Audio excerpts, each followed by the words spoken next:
Hi అండి. Welcome to story book audio. ఈ కథ మీకు నచ్చినట్లయితే లైక్ చేయండి, షేర్ చేయండి, సబ్స్క్రైబ్ చేయండి. అయితే పద ఇష్యూ దగ్గరికి వెళ్దాం. బాబు, టైం ఎంతైనా వెళ్దామంటున్నావు ఏంటి? తన ఎమ్మెల్యే కూతురు అంత ఈజీగా ఎవ్వరూ ఇంట్లో రానివ్వరు. నిన్ను రానిస్తారు కదా. ఏ వంకతో వెధవని నువ్వు కంగారు పడకు. తను నాకు తెలుసు.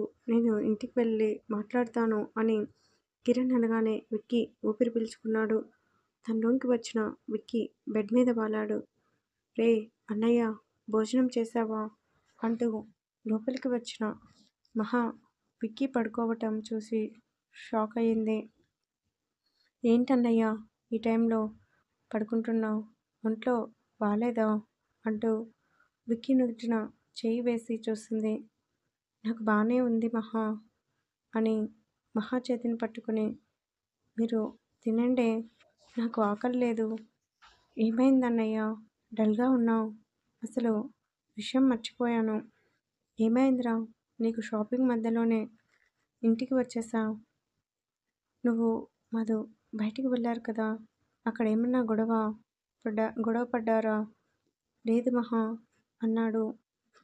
అన్నయ్య, నీ ముఖం చూస్తేనే అర్థమవుతుంది, నీకు మధుకి మధ్యన ఏదో జరిగింది. నిజం చెప్పు అన్నయ్య. ఏ, నాతో చెప్పటం ఇష్టం లేదా? నేను ఇప్పుడే పరాయిదాన్ని అయిపోయానా? చాలా ఎక్కువ చేస్తున్నా మహా. మరి చెప్పొచ్చు కదా అన్నయ్య, ఏమైంది? ఏమైందో? మధుకి నేనంటే ఇష్టం లేదురా. ఆ విషయం నాకు క్లియర్గా అర్థమైంది. తన మనసులో కృష్ణ ఉన్నాడు మహా. కానీ అన్నయ్య, కృష్ణ మనసులో మధు లేదు. ఏంటి? అవునన్నయ్య, నేను మాల్లో కృష్ణతో మాట్లాడాను.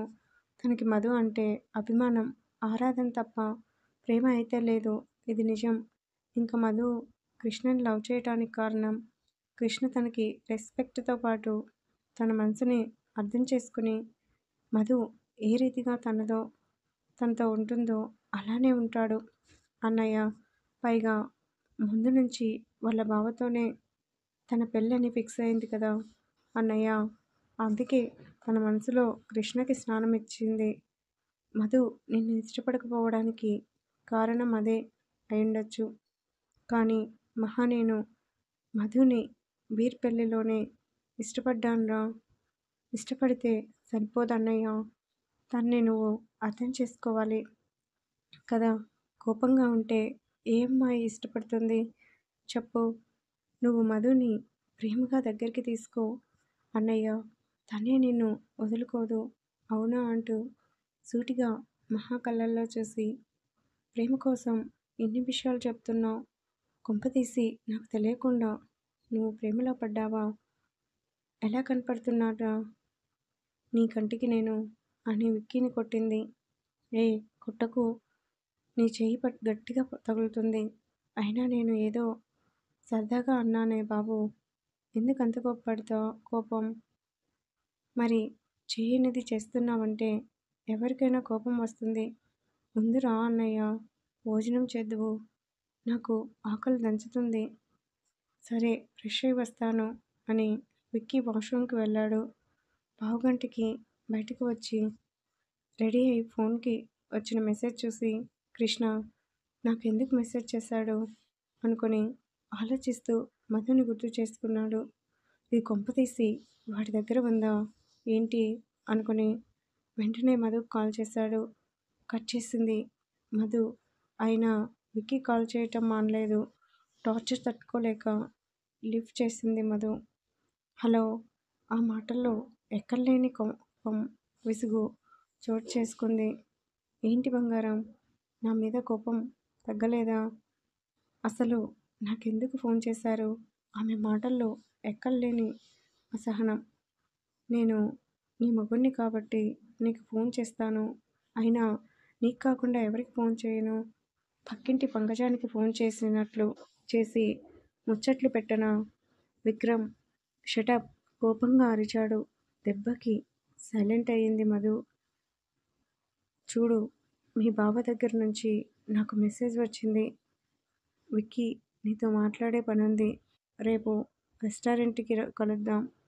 ఫ్రీ అయ్యాక కాల్ చెయ్యి అన్నాడు. నాకు తెలిసిక అడుగుతాను. మీ బావకి నాతో మాట్లాడే పనేముంది? ఇది మరీ బాగుంది. అయినా నాకేం తెలుసు? ఎందుకు మెసేజ్ చేశాడో? మీరే ఫోన్ చేసి అడగండి. నువ్వు చెప్తే కానీ నాకు తెలియదు మరి. ఫోన్ చేసి మాట్లాడాలని. చూడు మధు, కృష్ణ నీతో ఏ విషయం చెప్పకుండా ఉండడు. నీకు తెలుసు ఏమో అని కాల్ చేశాను అంతే. కాస్త కోపంగా అన్నాడు విక్కీ. చీటికి మాటికి కోప్పడటం కరెక్ట్ కాదు. ఎందుకు ఫోన్ చేశారో ఏంటో మీరే తెలుసుకోండి. నాకు నిద్రొస్తుంది. ఉంటాను. మూసుకొని ఫోన్ పెట్టేయమని ఇండైరెక్ట్‌గా చెప్పింది మధు. ఏయ్ మధు, గోముగా పిలిచాడు. ఏంటి విక్రమ్ గారు? ఐ లవ్ యూ ఎంతో ప్రేమగా చెప్పాడు. I hate you. ప్లీజ్ నన్ను డిస్టర్బ్ చేయకండి. ఉంటాను. విసుగ్గా ఫోన్ కట్టేసి బెడ్ మీద వాలింది. నా ఫోన్‌ని కట్ చేస్తావా? చెప్తాను నీ సంగతి. రోజురోజుకి నేనంటే భయం లేకుండా పోతుంది. నీకు 3 రోజులు అవ్వగానే నువ్వు ఈ ఇంట్లోనే కదా తిరిగేది.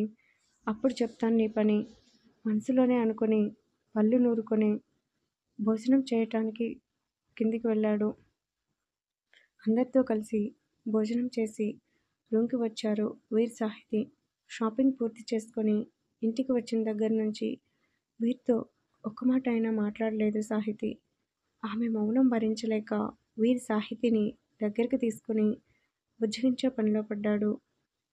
అబ్బా వీర్, ఏంటి ఇది? వదలు. రూమ్ డోర్ క్లోజ్ చేయలేదు. ఎవరైనా చూస్తే అస్సలు బాగోదు. విసుగ్గా ఉంది. ఆమె మాటల్లో ఎక్కడలేని విసుగు చూసిన వీరికి నిజంగానే కోపం వచ్చింది. కోపంగా ఆమెను దగ్గరికి తీసుకొని, ఏంటి వచ్చిన దగ్గర నుంచి చూస్తున్నాను. ఎక్కువ చేస్తున్నావు. అసలేమైంది నీకు?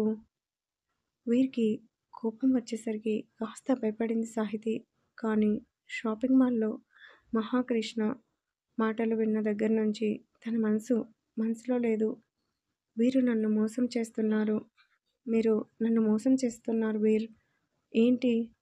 అవును. నేను మోసం చేయటం ఏంటి? అసలు ఏ విషయంలో మోసం చేశానో నాకు క్లారిటీ ఇస్తావా? మీరు ఇంతకుముందు ఎవరిని లవ్ చేయలేదా? కాస్త కోపంగా అడిగింది. ఆమె మాటలకి వీర్ దిక్కులు చూశాడు. మీరు దిక్కులు చూడటం కాదు. నాకు సమాధానం చెప్పండి. పెళ్ళైన కొత్తలో నేను ఈ విషయం అడిగితే మీరు నాకు ఇచ్చిన సమాధానం ఏమిటి? నేను ఎవరిని లవ్ చేయలేదు అని చెప్పారు కదా! అవును. లోతుగా వచ్చింది వీర్ మాట. వీర్ గారు, నాకు నిజం కావాలి. అసలు ఐషు ఎవరు? తనని మీరు లవ్ చేశారా? సూటిగా అడిగింది. తన భార్య మాటలకి షాక్‌గా చూశాడు వీర్. సాహితి ఐసు గురించి ఎలా తెలిసిందని కొనసాగుతుంది. ఆదరిస్తున్న అందరికీ థాంక్యూ. స్టోరీ నచ్చితే సబ్స్క్రైబ్ చేసుకోండి.